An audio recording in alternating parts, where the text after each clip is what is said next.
Hello everyone, आप सभी का एक बार फिर से चैनल पे स्वागत है। लास्ट क्लास में हम लोगों ने क्लास 10th एसएससी बोर्ड का जो बुक हम लोगों का है एमएल अग्रवाल, उसमें अभी तक हम लोगों ने चैप्टर 11 सेक्शन फार्मूला का एक्सरसाइज 11 क्वेश्चन नंबर 8 तक सॉल्व कर लिया है। तो आज की क्लास में हम लोग उससे आगे जो क्वेश्चन है उनको सॉल्व करना स्टार्ट करेंगे। इससे पहले एक चीज़ और यार, कि जितने लोग चैनल पे विजिट करते हैं, वीडियोस को रेगुलर देखते हैं, लेकिन उनमें से लगभग 75% के आसपास लोग जो हैं वो चैनल को सब्सक्राइब नहीं करते हैं। तो यार चैनल को सब्सक्राइब कर लो, बेल आइकन को भी प्रेस कर लो, जिससे आप लोगों को वीडियोस की नोटिफिकेशन मिलती रहे। तो अभी हम लोग चलते हैं क्वेश्चन नंबर 9 सॉल्व करना स्टार्ट करते हैं।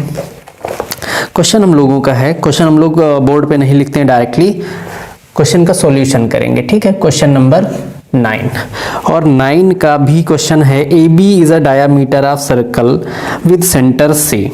एक हमारे पास सर्कल है जिसका सेंटर सी है और यहाँ पे एक ए बी डायामीटर है, राइट।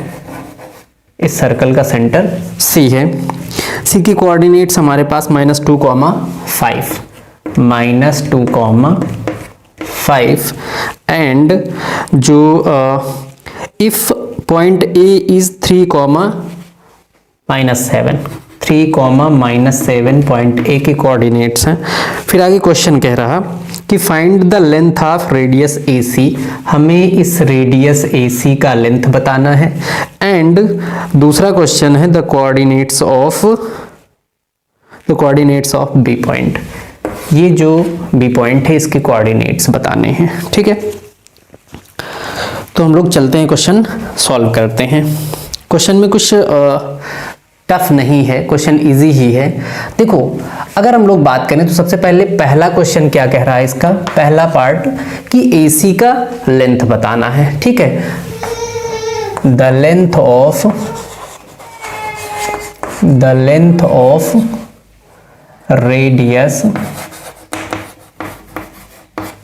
AC। ठीक है, AC का लेंथ हमें बताना है, तो यहां पे हम लोग डिस्टेंस फॉर्मूला यूज करेंगे। ठीक है, यहां पे लिखो by distance formula.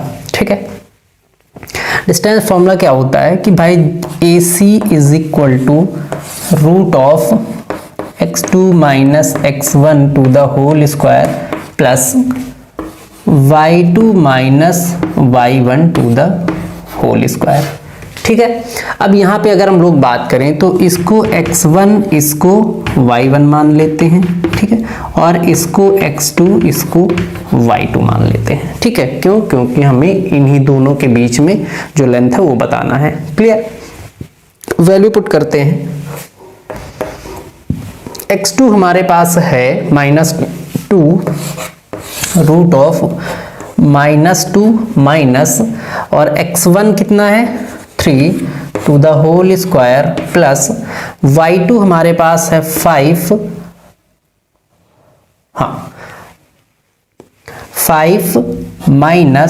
-7 to the whole square. Clear? आगे इसको सॉल्व करेंगे तो ये हो जाएगा हम लोगों के पास -2 -3 -5 to the whole square plus यहाँ पे ये माइनस साइन ब्रैकेट ओपन होने के बाद क्या हो जाएगा, माइनस माइनस प्लस हो जाएगा। दैट मीन्स 5 7 कितना होता है 12। तो 12 का स्क्वायर कर लेंगे। आगे इसको जब सॉल्व करेंगे तो ये हो जाएगा 25 प्लस 12 का स्क्वायर 144।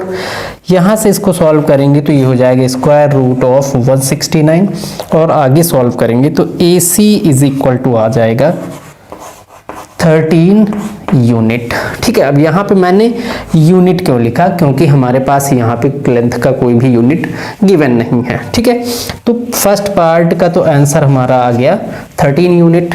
अब हम लोग आते हैं सेकेंड पार्ट पे। सेकेंड पार्ट पे हमें क्या करना है, इस बी के कोऑर्डिनेट्स बताने हैं। ठीक है, तो अगर हम लोग बात करें जो सी पॉइंट हो क्या होगा, मिड पॉइंट होगा ए बी का। तो हम लोग करते क्या थे कि भाई जो मिड पॉइंट के कोऑर्डिनेट्स थे उनको हम लोग x, y लेट कर लेते हैं और जो बी पॉइंट है इसको हम x2 और y2 कर लेते हैं। ठीक है, अब वही हमको यहाँ पे फाइंड करना है। अगर हम x की बात करें तो x is equal to formula क्या होता है, x1 प्लस x2 बाई 2। तो x हमारे पास है -2 is equal to x1 3 plus x2 find करना है डिवाइडेड बाई 2। 2 को इधर लाएंगे -4 हो जाएगा is equal to 3 plus x2। यहां से x2 इज इक्वल टू हो जाएगा, इधर लाएंगे 3 को तो -3, दैट मीन्स कि -7। ठीक है, x2 का वैल्यू आ गया -7। फिर उसके बाद हमें y2 फाइंड करना। तो y is equal to formula क्या होता है, डायरेक्टली रखते हैं। तो y हमारे पास है 5 is equal to y1 -7 plus y2 divided by 2। 2 को इधर लाएंगे तो ये हो जाएगा 10 is equal to -7 plus y2। ठीक है, यहां से हो जाएगा y2 इज इक्वल टू -7 इधर आएगा तो +7 हो जाएगा, दैट मीन्स 10 प्लस 7। यहां से y2 इज इक्वल टू हो जाएगा 17। क्लियर। तो अगर हम लोग कोऑर्डिनेट्स ऑफ b की बात करें तो कितना हो जाएगा, -7, 17 -7, ये b पॉइंट के कोऑर्डिनेट्स हो जाएंगे। ठीक है, तो ये फर्स्ट पार्ट था 9th का, और ये क्वेश्चन है हम लोगों का 9th का सेकेंड पार्ट। क्लियर। तो क्वेश्चन नंबर 9 कंप्लीट हो गया है। अब हम लोग चलते हैं क्वेश्चन नंबर 10 देखते हैं। क्वेश्चन नंबर 10 है find the reflection that means image of the point 5, -3 in the point 1, -1, 3। ठीक है, भाई कह रहा कि अगर हम अपना कार्टेशियन प्लेन बना लेते हैं। ठीक है, ये एक कार्टेशियन प्लेन है। ठीक है, इसमें कह रहा है कि पॉइंट 5, -3, अगर हम लोग 5, -3 की बात करें तो कहाँ पे आएगा, दैट मीन्स कि प्लस माइनस हमेशा 4th क्वाड्रेंट में आता है। अगर हम लोग यहाँ पे बात करें तो 5, -3 दैट मीन्स कहीं यहाँ पे पॉइंट रहेगा। ठीक है, 5, -3। ठीक है, और दूसरा कह रहा है कि इसका जो रिफ्लेक्शन किस पॉइंट से हमें देखना है, -1,3 दैट मीन्स यहाँ पे कहीं आएगा। तो मान लेते हैं कि 1,3 यहाँ पे आ गया। ठीक, -1,3। क्लियर।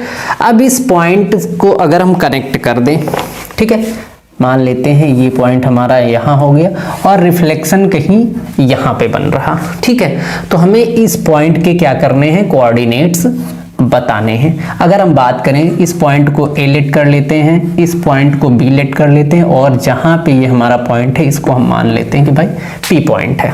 ठीक है, अच्छा एक चीज और बताओ कि रिफ्लेक्शन हमेशा क्या होता है, इक्वल होता है, इक्वल डिस्टेंस होता है। ठीक है, तो अगर हम लोग बात करें, ये जो लाइन है इसके इक्वल में ये वाली लाइन हो जाएगी। ठीक है, दैट मीन्स अगर यहाँ पे कहा जाए कि A P is equal to क्या होगा, BP। राइट, कहने का मतलब कि P जो है वो उसका मिड पॉइंट होगा। ठीक है, तो अगर P मिड पॉइंट है तो हमें इसके कोऑर्डिनेट बताने हैं। हम क्या करेंगे, यहाँ पे मिड पॉइंट फॉर्मूला यूज करेंगे। Mid point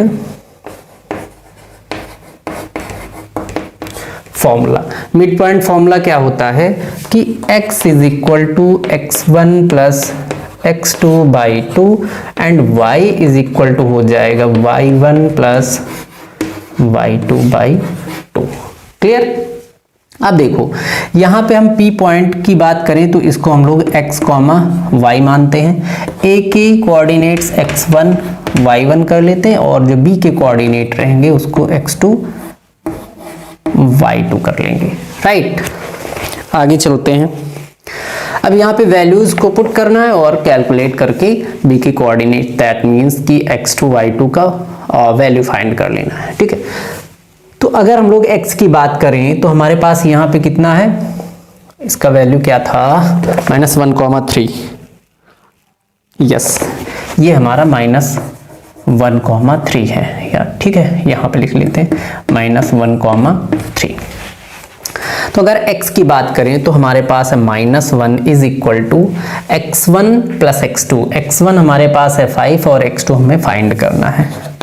5 plus x2 by 2, 2 को इधर लाएंगे तो हो जाएगा -2 is equal to 5 plus x2। यहाँ से अगर हम x2 की बात करें तो ये हो जाएगा 5 जो है वो इधर आएगा तो -2 -5 हो जाएगा। x2 इज इक्वल टू आ जाएगा यहाँ से -7, राइट। अगर y की बात करें तो y हमारे पास है 3 इज इक्वल टू y1 कितना है -3 प्लस y2 फाइंड करना है डिवाइडेड बाई 2 को इधर लाएंगे हो जाएगा 6 is equal to -3 plus y2 3 को इधर लाएंगे तो ये हो जाएगा प्लस का, दैट मीन्स कि y इज इक्वल टू आ जाएगा 6 + 3। यहाँ से y का वैल्यू हमें कितना मिल जाएगा 9, ठीक है। तो अगर हम लोग बात करें कोऑर्डिनेट्स ऑफ b,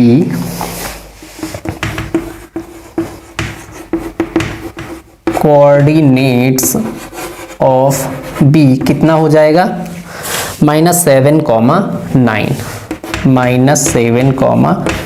9, ठीक है। अब देखो यहाँ पे अगर हम बात करें कि 9, -7 क्यों नहीं कर सकते, तो हमेशा x पहले रहेगा y बाद में रहेगा, ठीक है। इसलिए मैंने 7 पहले लिखा और 9 बाद में लिखा। क्वेश्चन नंबर 10 भी कंप्लीट हो गया है। अब हम लोग चलते हैं क्वेश्चन नंबर 11 देखते हैं। क्वेश्चन नंबर 11 है the line segment joining a -1, 5/3 and b a, 5 is divided in the ratio 1:3 at p, ठीक है। The points where the line segment A B intersect Y axis. अब देखो वाई एक्सेस की बात कर रहा तो हम यहाँ पे सबसे पहले क्या करते हैं, कार्टेशियन प्लेन बना लेते हैं, ठीक है। ये हो जाता है x y, ये हो जाएगा x नेगेटिव एंड ये हो जाता है y नेगेटिव, ठीक है, क्लियर। अब आगे देखो कह रहा है यहाँ पे कि 2 पॉइंट्स हैं ए बी, जिसमें ए की कोऑर्डिनेट्स है -1, 5/3, -1, 5/3, दैट मीन्स कि माइनस और प्लस।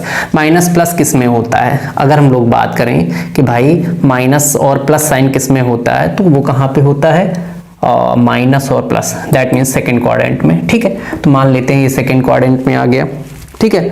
पॉइंट भी कर लेते हैं साथ में, तो कितना है -1, 5/3, ठीक है। -1, 5/3 कहीं यहाँ पे आएगा, ठीक, मान लेते हैं -1, 5/3, ठीक है। दूसरा कह रहा है कि बी पॉइंट है a 5 है, तो मान लेते हैं कि a, 5 हमारा यहां पे है, ठीक है। a, 5 ये a पॉइंट हो गया, ये b पॉइंट हो गया। अब उसके बाद कह रहा है इनका रेशियो गिवन हमारे पास 1:3, ठीक है। और इस पॉइंट पे वो y एक्सेस को कट करता है, तो इधर 1 रेशियो हो जाएगा, इधर 3 रेशियो हो जाएगा, क्लियर। अब आगे कह रहे हैं कि find the value of a, हमें a का वैल्यू फाइंड करना है, ठीक है। a दैट मीन्स दिस वाला a, ठीक है। चलो करते हैं। तो यहां पे हम लोग क्या करेंगे, सेक्शन फॉर्मूला यूज करेंगे, ठीक है। सेक्शन फॉर्मूला क्या होता है हमारा, ये क्वेश्चन नंबर है 11, क्लियर। सेक्शन फॉर्मूला है कि भाई x is equal to m2x1 plus m1x2 divided by m1 plus m2, ठीक है। And y is equal to होता है कि m2y1 plus m1y2 divided by m1 plus m2, clear. अब आगे अगर हम लोग बात करें, वैल्यूज को पुट करते हैं इसमें, तो देखो m2 हमारे पास कितना है 3, m2 कितना है 3। अच्छा एक चीज और बताएं कि अभी हम कोऑर्डिनेट किसके फाइंड कर रहे हैं, इस पॉइंट की, इसको मान लेते हैं p, तो इसको हम लोग x, y रखते हैं, ठीक है। तो x इज इक्वल टू हो जाएगा 3 इंटू x1 हमारे पास है -1 प्लस m1, दैट मीन्स कि 1 इंटू x2 हमारे पास कितना है a divided by 1 plus 3, right. यहां से हो जाएगा x is equal to x is equal to -3 plus A divided by 4, 4 को इधर लाएंगे तो ये हो जाएगा 4x is equal to -3 plus A, ठीक है।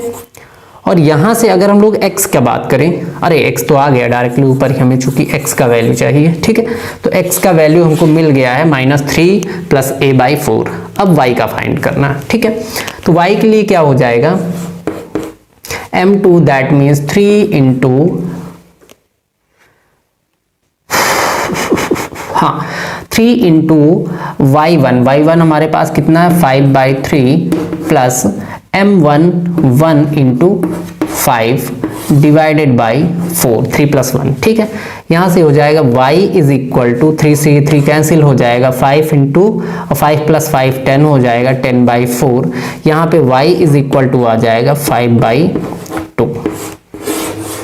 क्लियर। तो ये तो हमारे आ गए, फाइंड क्या करना था, पी के कोऑर्डिनेट्स।